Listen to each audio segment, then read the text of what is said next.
Te, okay lang bang ganito CR mo? Ito yung idea namin.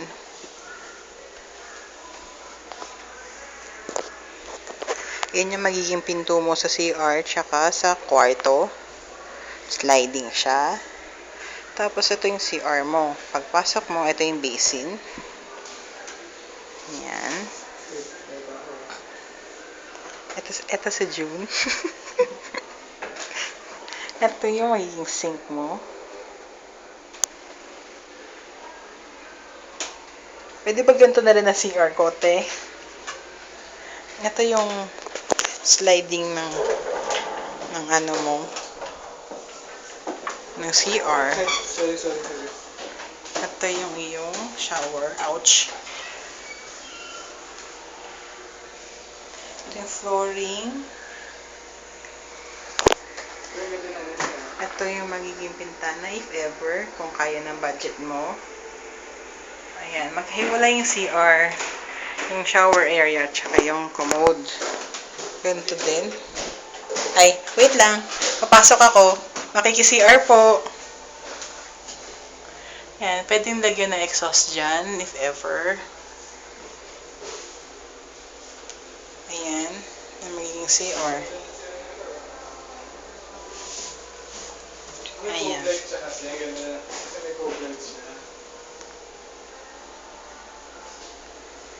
I hope you like this. Ito na talaga yung magiging itsura halos ng CR mo. Ito yung sliding ng ano mo. It's glass, so mag-iingat ka.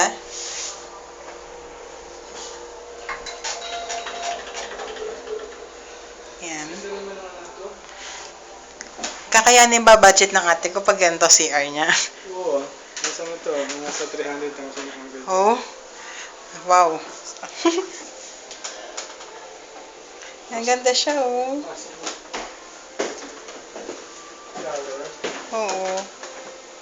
Diba ang ganda? Tapos, punta tayo sa taas.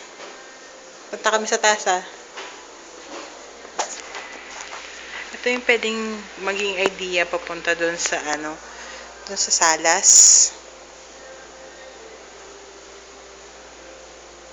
Sa may area ng piano before. Akyat na ako.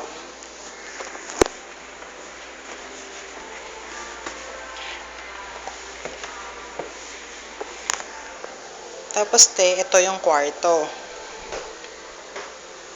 Minus the bintana, te, ha? We don't have any budget na sa bintana.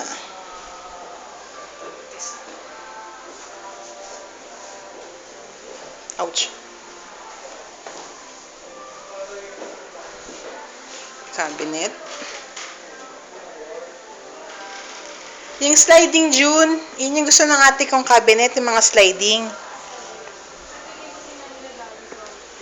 Ito, te, oh, ang ganda, oh. Video ko. Pinidyo ko na. Te, bili ka ng bahay sa Tagaytay, ganito na lang design mo. 2 kwarto lang, oh. Ganda na, oh, te.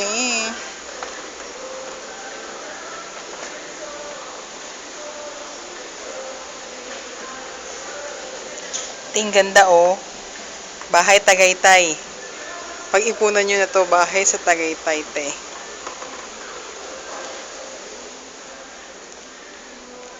Ayan, te, oh. Ganda, te, oh. Siya, no?